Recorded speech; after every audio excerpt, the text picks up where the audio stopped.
Hello everyone. इस video में हम कक्षा 6 विषय विज्ञान की कार्यपत्रक 32 करेंगे। दिनांक है इसकी 9 नवंबर 2021 और वर्कशीट का विषय है प्रकाश, छायाएं एवं परावर्तन। तो शुरू करते हैं। उससे पहले प्लीज़ हमारे चैनल माइंड बूस्टिंग क्लासेस को अगर आपने अभी तक सब्सक्राइब नहीं किया तो ज़रूर कर दीजिएगा और साइड में बेल आइकन होगा उसको प्रेस करके रखिएगा, इससे आगे आने वाली वर्कशीट्स की नोटिफिकेशन आपको समय पर मिलती रहे। तो रोशनी के ना होने पर या अंधेरे में क्या आप किताब पढ़ सकते हैं?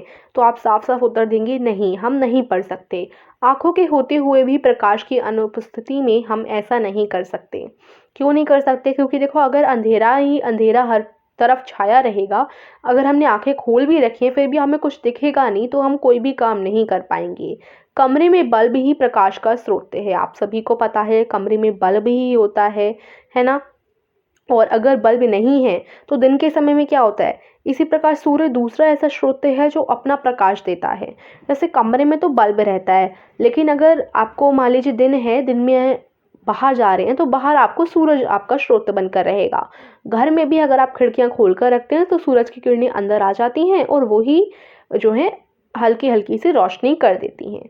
तो दिन के समय इसका यानी सूर्य प्रकाश हमें वस्तुओं को देखने में सहायक होता है। वे वस्तुएं जैसे सूर्य जो अपने प्रकाश देते हैं उन्हें दीप्त पिंड कहते हैं। सूर्य प्रकाश का एक प्राकृतिक स्रोत है और बल्ब मानव निर्मित प्रकाश का स्रोत है। तो सबसे पहले हम यही समझते हैं सूर्य प्रकाश का प्राकृतिक स्रोत कैसे है, क्योंकि सूर्य किसी इंसान ने नहीं बनाया, सूर्य का आविष्कार इंसान ने नहीं किया, सूर्य हमने प्रकृति से मिला है, तो ये एक प्राकृतिक स्रोत हो गया। और अगर बल्ब की बात करें तो बल्ब का आविष्कार इंसान ने ही किया है ना। तो ये एक मानव निर्मित प्रकाश का स्रोत है।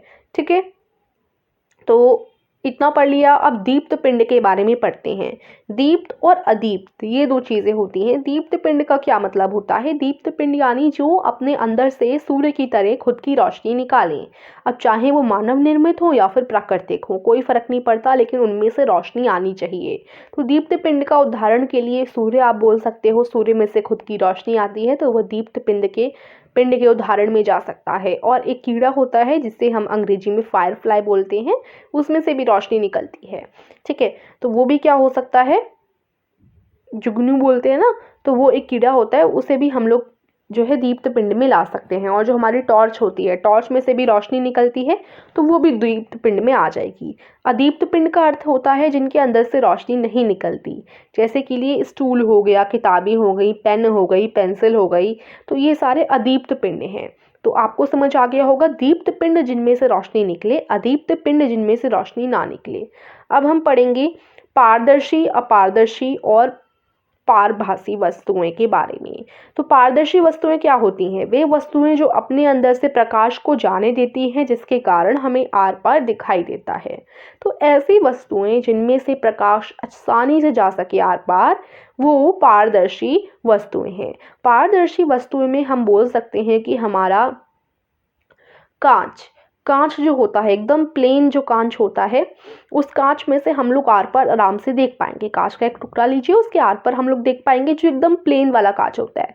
ठीक है, तो वो पारदर्शी वस्तु हो गया। यानी ऐसी चीजें जिनके आर पार हम आसानी से देख पाए, वो पारदर्शी वस्तुएं होती हैं। अपारदर्शी वस्तुओं के बारे में पढ़ेंगे। अपारदर्शी का अर्थ होता है वे वस्तुएं जो अपने अंदर से प्रकाश को नहीं जाने देती, जिसके कारण हमें आर पार नहीं दिखाई देता है। तो अपारदर्शी का मतलब जो बिल्कुल ही हम आर पार उसमें से ना देख पाए। जैसे अगर आप किताब ले लें, किताब को अपने आंखों के सामने रखें, तो आप किताब से आर पार देख पाएंगे? नहीं देख पाएंगे ना। तो ये आपकी अपारदर्शी वस्तु है। पारदर्शी का मतलब जिसके आर पार हम लोग देख पाए, अपारदर्शी का मतलब जिसके आर पार हम लोग नहीं देख पाए। फिर आ जाता है पारभासी वस्तुएं। पारभासी वस्तुएं वे वस्तुएं जो अपने अंदर से थोड़ा थोड़ा प्रकाश को जाने देती हैं, जिसके कारण हमें वस्तुएं धुंधली या साफ नजर नहीं आती हैं। तो अगर आप क्या कीजिए, एक पेपर लीजिए, पेपर के ऊपर जो तेल होता है उसको ऐसे घिसा दीजिए, तो आप पेपर में से देखेंगे, फॉइल पेपर ले लीजिए या कोई भी ऐसा पेपर ले लीजिए, उसके ऊपर ऑयल घिसा दीजिए, बटर पेपर हम कह सकते हैं। तो अब उसके आसपास आप लोग देखेंगे आर पार, तो आपको देखने को मिलेगा, लेकिन धुंधला देखने को मिलेगा। तो ऐसी वस्तुएं जिनसे आपको आर पार दिख तो जाता है लेकिन धुंधला दिखता है, उन वस्तुओं को हम पारभासी वस्तुएं कहते हैं। तो एक बार फिर समझते हैं, पारदर्शी वस्तुएं जिनसे आर पार हम देख पाएं, अपारदर्शी वस्तुएं जिनके आर पार हम ना देख पाएं, पारभासी वस्तुएं जिनके आर पार हम धुंधला या साफ ना देख पाएं। ठीक है, पारभासी वस्तुओं में हम देख पाते हैं लेकिन धुंधला देख पाते हैं। ठीक है, अब यहाँ पर आपको यही बताया गया है टॉर्च की सहायता से कि देखो ये जो है पारदर्शी है, ये पारभासी है और ये अपारदर्शी है। तो ये चीज़ हम समझ ही चुके हैं। अब चलिए अपने प्रश्न करते हैं। ये है आपका प्रश्न 1, आइए अभ्यास करें। ये आपका प्रश्न 1 है, नीचे दी गई वस्तुओं को दीप्त पिंड या अदीप्त पिंड में वर्गीकृत कीजिए। तो अभी हमने दीप्त और अदीप्त पढ़ा। दीप्त जिनमें से रोशनी आए, अदीप्त जिनमें से रोशनी ना आए। तो टॉर्च, किताब, स्टूल, पेन, सूर्य और जुगनू, इनमें से आपको छांटना है कि कौन दीप्त है कौन अदीप्त है।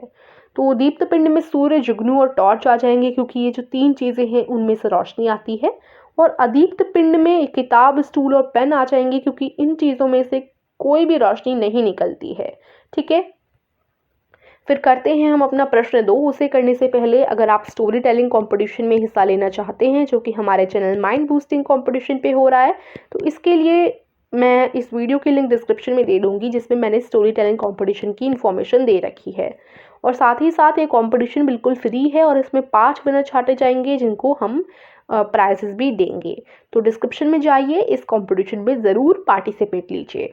अब हम बात करते हैं, आप लोग बोल रहे थे कि यूट्यूब चैनल कैसे बनाया जाए या फिर यूट्यूब चैनल पे हम अपनी वीडियो कैसे अपलोड करें।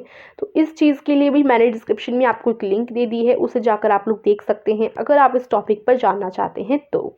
ठीक है, साथ ही साथ यूट्यूब चैनल के अलावा भी अगर आपका कोई डाउट है तो उस वीडियो पे कमेंट कर दीजिएगा आप लोग अपने डाउट को, आपके डाउट पर भी वीडियो ज़रूर बनाई जाएगी। ठीक है, डिजिटली अगर कोई डाउट है, अगर आपको कुछ और सीखना है तो। फिर हम अपना प्रश्न 2 करते हैं, निम्नलिखित वस्तुओं में पारदर्शी वस्तुओं पर हरे रंग से, पारभासी वस्तुओं पर नीले रंग से और अपारदर्शी वस्तुओं पर लाल रंग से गोला लगाइए। तो आपको क्या करना है, जो यहाँ वस्तुएं दे रखी हैं जैसे पत्थर, किताब, हवा, कांच, पन्नी, दीवार, चश्मा और बटर पेपर, तो अब आपको इसमें से जो पारदर्शी वस्तुएं हैं उन्हें हरे रंग से रंगना है, हरे रंग का गोला इस तरीके से लगाना है। पारभासी वस्तुओं पर नीले रंग का गोला लगाएंगे और अपारदर्शी वस्तुओं पर लाल रंग का। तो आइए इस क्वेश्चन को हम लोग करते हैं। तो सबसे पहले मैं हरा रंग ले लेती हूँ और पारदर्शी वस्तुओं को ढूंढती हूँ।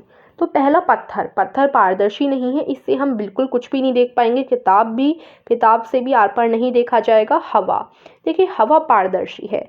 कैसे है, अभी हम जहाँ बैठे हैं या फिर अभी हम जहाँ पर भी हैं वहाँ हम सांस ले सकते हैं और अभी हम जीवित हैं, यानी कि हवा के वजह से ही हम जीवित हैं।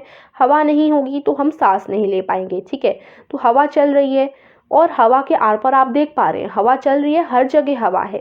ठीक है, हवा हर जगह है और आप अभी देख पा रहे हैं हर जगह, है ना। तो ये जो है क्या हो गई, इसलिए पारदर्शी हो गई। हवा हर जगह चलती है और इसके आर पार हम लोग देख पाते हैं। कांच के आर पार भी हम लोग देख पाते हैं।